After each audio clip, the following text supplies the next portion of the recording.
Oui, je sais, les résultats centrales sont tombés, mais je vais quand même corriger une question de ce sujet avec la somme infinie 1 plus 2 plus 3, etc. vaut moins 1/12. Et on attaque la question 12, montrer que pour tout k dans n et pour tout L dans n, la limite quand x tend vers 0 de 1 sur x puissance k intégrale de partie entière de k sur x fois x à k de psi Lième de t dt est égal à 0. Soit donc k et l des entiers naturels.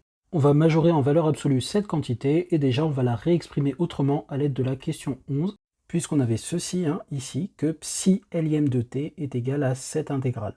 Je la remplace donc ici. D'après l'inégalité triangulaire pour les intégrales, je fais rentrer les valeurs absolues dans l'intégrale, et donc à l'intérieur de l'intégrale, j'ai valeur absolue de ça fois valeur absolue de ça, et on rappelle que psi est une fonction C infinie à support compact, et que son support est inclus dans 0k, c'est-à-dire qu'elle est nulle sur k plus l'infini.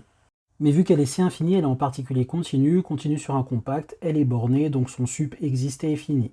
Et cela est vrai pour n'importe laquelle de ces dérivées qui est évidemment continue, puisque chacune de ces dérivées est dérivable vu qu'elle est C infinie. Je peux donc majorer ceci par ceci, et donc j'ai plus que ceci dans l'intégrale. Et ici j'inverse les bornes, puisque t est inférieur à k, on a dt pour t variant entre ces deux valeurs-là.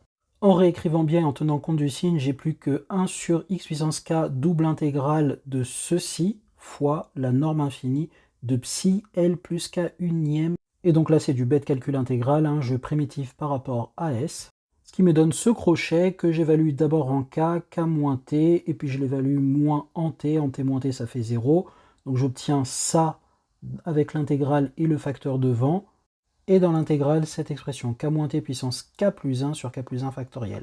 Parce qu'ici, on était passé à k plus 1 en primitivant ici, puisqu'on était puissance k. Et de même, je primitive par rapport à t, et j'obtiens cette expression entre ces deux bornes, et ceci s'annule en k, donc j'ai moins ceci évalué en ceci, ce qui me fait cette expression-là. Mais d'après la question 6, ce truc entre parenthèses, qui est positif d'ailleurs, est majoré par x, donc je peux majorer tout ça puissance k plus 2, par x puissance k plus 2, et donc je garde tous les autres facteurs positifs. Ce qui me dit finalement que mon intégrale est majorée par ceci. Je te laisse bien vérifier les étapes de calcul. Et donc j'ai un truc positif, donc plus grand que 0, qui est majoré par un truc qui tend vers 0. D'après le théorème d'encadrement, j'ai que la limite de mon truc en valeur absolue vaut 0, et donc la limite du truc en question vaut elle-même 0. Et ça, quel que soit k et l, dans n, check. Retenez bien ce genre de manipulation, c'est vraiment très caractéristique de l'analyse de savoir faire ça. Assurez-vous que vous savez reproduire ce genre de raisonnement. Voilà, si vous avez des questions, n'hésitez pas à les poser en commentaire. Bisous!